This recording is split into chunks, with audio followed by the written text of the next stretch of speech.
नमस्कार। मैं डॉक्टर संदेश प्रभु हूँ, सीनियर कार्डियोलॉजिस्ट एंड इलेक्ट्रोफिजियोलॉजिस्ट।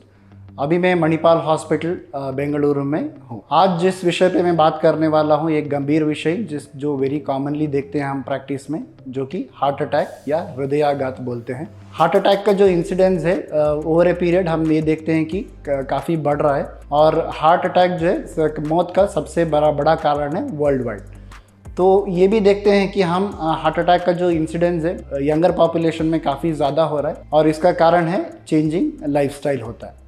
तो सबसे पहले ये जानना ज़रूरी है कि हार्ट अटैक होता क्या है, मतलब हृदयाघात मतलब होता क्या है। हार्ट जो है एक मसल होता है, मांसपेशी होती है, जिसके लिए ब्लड सप्लाई आता है नली के थ्रू, जिसका नाम होता है कोरोनरी आर्टरीज।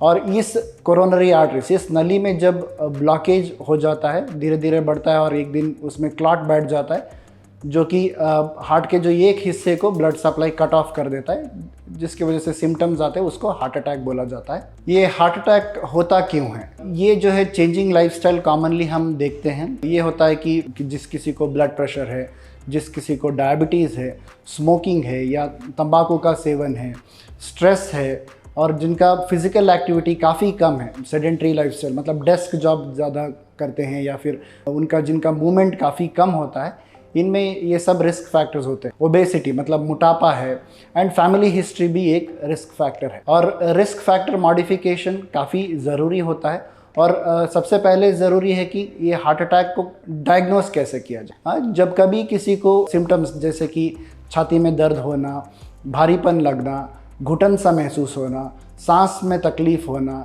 या फिर चक्कर सा आना, ये सब सिम्टम्स न्यू ऑनसेट सिम्टम्स, मतलब नए तरीके से ये जो सिम्टम्स शुरू होते हैं, तो जबकि ये सिम्टम्स होते हैं तो वन शुड बी सस्पिशियस, मतलब थोड़ा सा इवैल्यूएशन या टेस्टिंग करना ज़रूरी हो जाता है। जब किसी को ऐसे ये होता है, मतलब आपके नज़दीकी जो भी अस्पताल है वहाँ जाइए, और ये बेसिक टेस्ट से हार्ट अटैक को डायग्नोस किया जाता है। आप उस समय आपके जो डॉक्टर है आपको बेसिक टेस्ट जैसे कि ईसीजी किया जाता है, इलेक्ट्रोकार्डियोग्राम जो बोलते हैं, जिसमें कि हमें काफ़ी सारे इन्फॉर्मेशन मिलता है। और टेस्ट जो होते हैं जैसे कि 2D इको बोलते हैं, मतलब हार्ट का स्कैन होता है, जिसमें हार्ट का पंपिंग के बारे में, हार्ट के मसल कितना काम कर रहा है, कितना कोई डैमेज हुआ है क्या, ये सब चीज़ें पता चलती है। एक और ब्लड टेस्ट है जिसका नाम है ट्रोपोनिन, और ये जो है ट्रोपोनिन जो है, जब जिसी को हार्ट अटैक होता है, उसका जो मात्रा ब्लड में पाया जाता है, और ये शुरू के समय में शायद हो सकता है कि जब आप जैसे सिम्टम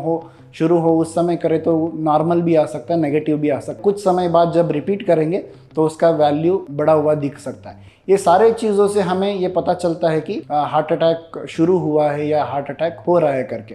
कभी कभार क्या होता है कि हार्ट अटैक होने के बावजूद ये टेस्ट नॉर्मल भी रह सकता है। जैसे हमने बताया कि शुरू के समय में ये सारे टेस्ट नॉर्मल भी हो सकता है। जब आपके डॉक्टर को लगता है कि फिर भी ब्लॉकेज होने की संभावना है या हार्ट अटैक के कोई सिम्टम्स लग रहा है, तो वो आपको एक टेस्ट बता सकते हैं, एंजियोग्राफी या कोरोनरी एंजियोग्राम बोलते हैं, जिसमें कि हम ये देखते हैं कि हार्ट के जो रक्तनाली होते हैं उसमें कॉन्ट्रास्ट इंजेक्ट करके ये देखते हैं कि ब्लॉकेज कितना। इससे हमें क्लियरली आइडिया आ जाता है कि कितना ब्लॉकेज है, क्लॉट है, क्या है करके।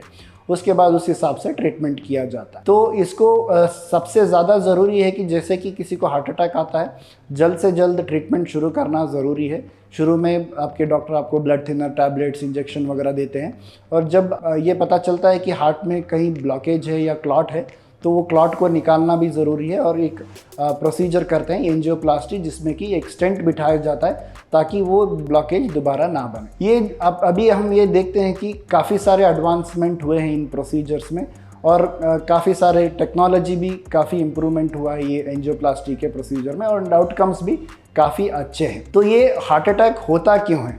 हार्ट अटैक होने का कारण है, जैसे हमने बताया कि रिस्क फैक्टर्स है।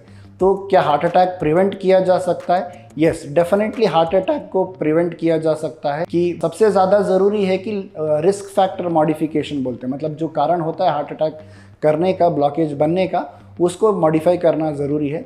तो सबसे पहले स्मोकिंग अगर कर रहे हैं तो उसको बंद करिए। टोबैको यूसेज किसी भी फॉर्म में कर रहे हैं तो उसको रोकना ज़रूरी है।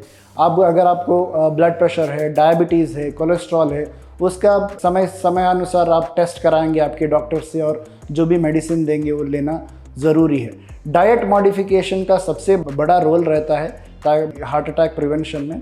Fibre rich diet, low fat diet मतलब तेल घी चिकनाई कम लेना, ये सब लेने से काफ़ी फ़र्क पड़ता है। फिज़िकल एक्टिविटी जो बोलते हैं वो सबसे ज़्यादा ज़रूरी है। Physical activity like walking is the simplest exercise, मतलब आप वॉकिंग कहीं पे भी कर सकते हैं, कभी भी कर सकते हैं, और ये जो है हार्ट के लिए सबसे फ़ायदेमंद एक्सरसाइज होता है। स्ट्रेस थोड़ा कम करना बहुत ज़रूरी है, और योगा और मेडिटेशन अगर आप थोड़ा समय दिन में देंगे तो इससे भी आपका स्ट्रेस रिडक्शन, स्ट्रेस कंट्रोल बहुत अच्छे से होता है। तो ये आपको जानना ज़रूरी है कि हार्ट अटैक इज़ प्रिवेंटेबल। देर मत करिए, जल्द से जल्द अपने डॉक्टर से मिलिए, रिस्क फैक्टर मॉडिफाई करिए, फिजिकली एक्टिव रहिए, और हम सब मिलके हार्ट अटैक को प्रिवेंट करने की, रोकने की कोशिश कर सकते हैं। Thank you.